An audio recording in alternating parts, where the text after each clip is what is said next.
Going to go. Let's go. Hi, who are you? I'm David Allen. All right, David. And David happens to be Chowder, my dog's dog walker trainer also. And he works at Uber Dog. Are you the owner of Uber Dog? I am. You are the owner of Uber Dog. Cool. The one and only. Yeah, awesome. So basically what I do is I scavenge around town and I look for the palm fronds that get trimmed off trees before somebody cleans them up. I see them all the time. Yeah, these are sort of in a semi-raw state. I've trimmed them all up and cleaned them up somewhat. As you can see, there's a lot of dirt and grime on them. But I get them kind of the basic shapes going, and then I sort of put them aside. And that's what's all in this bucket. And they're all various sizes and shapes. Some I've started to draw some faces on. Cool. To get an idea. But as you can see, the bigger the tree, the bigger the frond. Yeah, yeah. So, is there a season for this, David? Not really. They pretty much drop their as the fronds die. The tree trimmers will trim them, and then this is what stays attached to the tree. Okay. The frond would be attached here and comes right, off like this. And then it's kind of hard to imagine because it's all been trimmed up. But these stay stuck onto the tree, and at some point they kind of die and fall off. I see. Usually when it's windy. Oh, yeah, big wind. Okay. So November. I keep my eyes open for them. And then what I've got here are just some that I'm sort of in the process. Oh, cool. So this one was chewed by a dog. Unfortunately, the lips got chewed off. But this is sort of this is a finished one. But this is one that's been done mostly with just some paint. So there's some different techniques. There's a little bit of carving here on the mouth. And you stained it. Yeah, it's been painted and then varnished. Cool. Neat. And then here's one where you can kind of get a better idea. You can carve the lips, and then I added some decorative little shells on cool. there. So you can kind of you can have a lot of fun. And then you can also, here's one I'm doing that's more of an animal shape. Looks like a horse. It's going to be more of a horse or a zebra kind of a thing. Here's some that are just more kind of roughed out. So I'm getting the nose shape here, and then I'm working kind of on the mouth. Neat. I have them like in multiple stages of the process. So you're right. It looks like you're working on a whole bunch of them at one point. Yeah. At the same time, which happens, right? Yeah. Well, what happens is I get this stuff is very difficult to carve because I don't know if you can tell, it's really fibrous. Yeah. Coconut fiber. Yeah, it's really. Wow, it's kind of neat though. Yeah, Good texture. It's challenging. So what happens is I'll get some idea and I'll sketch it out, and then I usually have to scale it back somewhat because it's really it's hard and it's really hard to work with. The ideas are sometimes bigger than the ability to deliver. So sometimes just with little simple things you can get a pattern. I like that. So this is something I was experimenting with a little bit. And what do you use for this? I'll show you the tools. Cool. These are just some. So it just really all depends on what's going on, right? Like the piece that you're working with and how it feels when you carve it. Exactly. Okay, this is. So I was either probably doing that with. These are very sharp too, by the way. So this was either done with probably this one, and I can tell by the way I was working it. So I can come down here and you can just. I scoop in. Find a spot and kind of just scoop it out.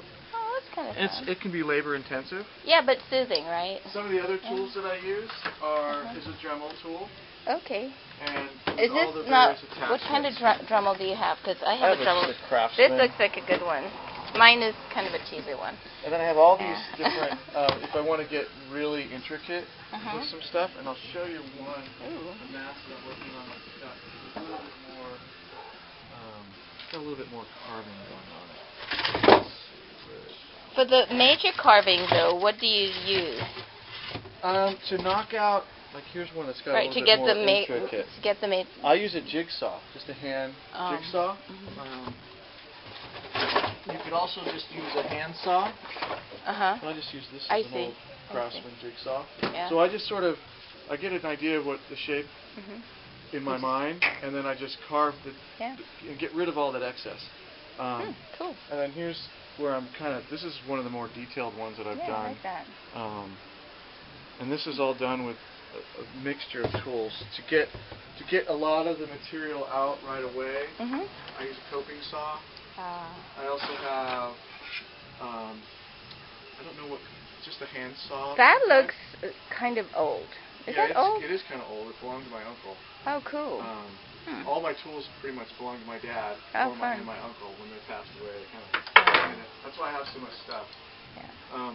So much here's one where I'll use a varying. I have some drill bits that I can use to just remove more material. All this was done with and what is this? An angle grinder. Okay. So the problem with this is it's very smoky and it's messy and it stinks. So whatever you're going to wear, it's going to smell like a campfire. Why is that? Because it actually it's burning the wood at the same time. So you can get some neat effects with it. It makes a really smooth. It's hard to see in there, but it gives. I mean, compare that to what you're doing out here. Right. So you can. Now, Dave, have you ever done a show, or are you going to do a show at some point? I don't have a show, but I did sell a few masks to a woman who has a space over at the warehouse 133.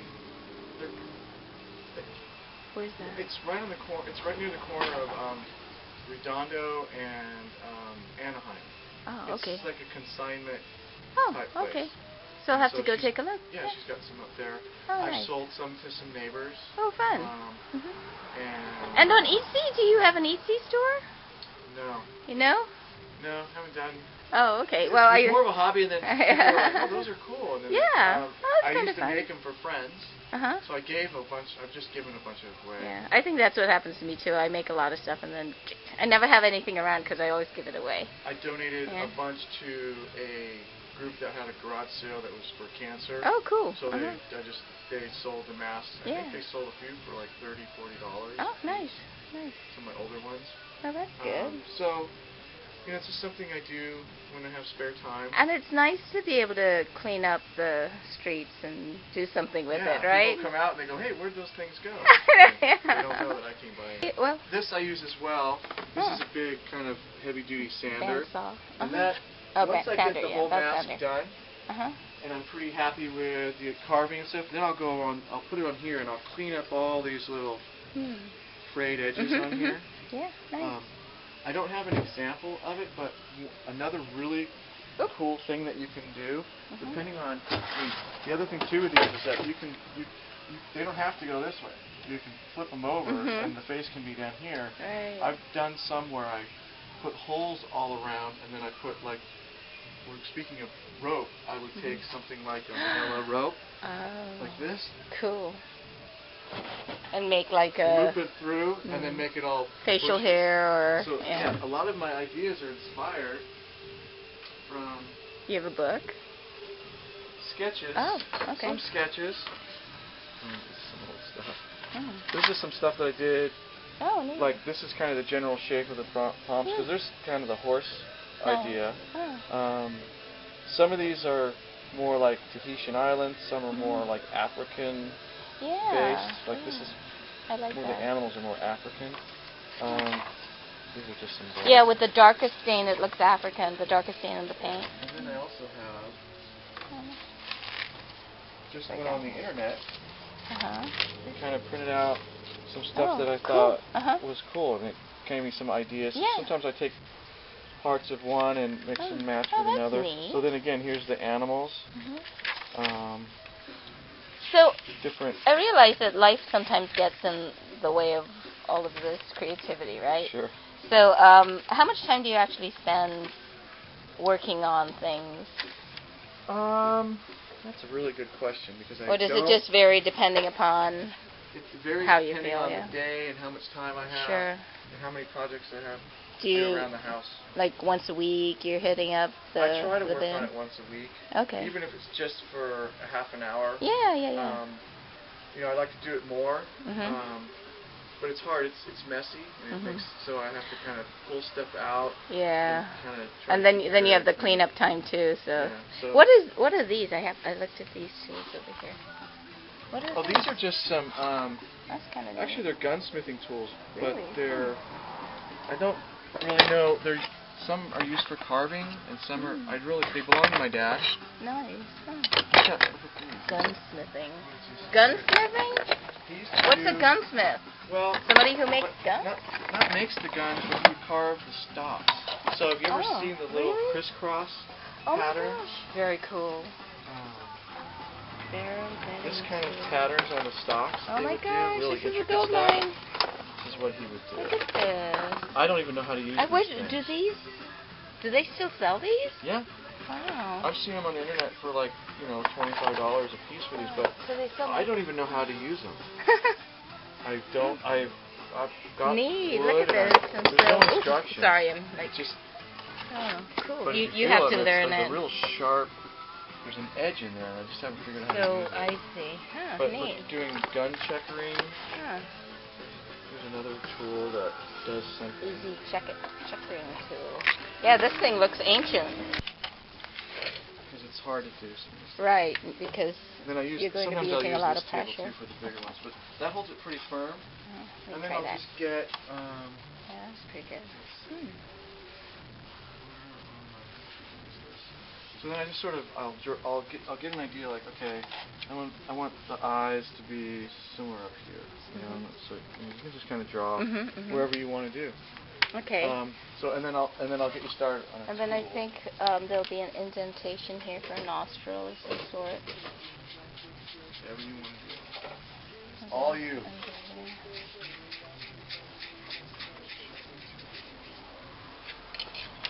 Not sure how to.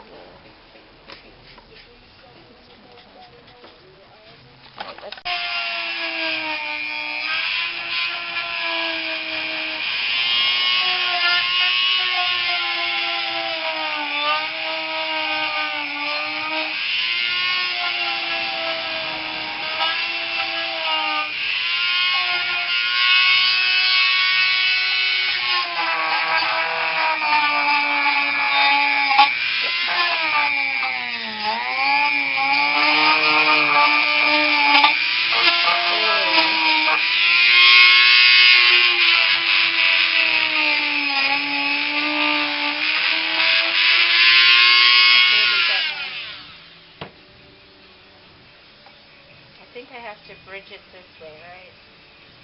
Well, so we want to remove some material? Yeah. Well, it might be a better, Okay, so we got the coping saw and we made our two cuts. That's as deep as you want to go there. Yeah. So then I would bring in is I would take it from here. Since this is all going to be removed anyway, I would just kind of figure out what is an angle from here down to there. Sure. And just start. Do you want me to do this, or do you want to? Oh, go ahead. It's okay. I don't want to. I don't mind getting help. This part. This is the creative part. You've already done that. What's great about thank you, so kind. You can twist it and I can come straight across. And then once you get a piece removed that way, then you can kind of get it started. And then we're going to work our way, try to angle our way back up to here.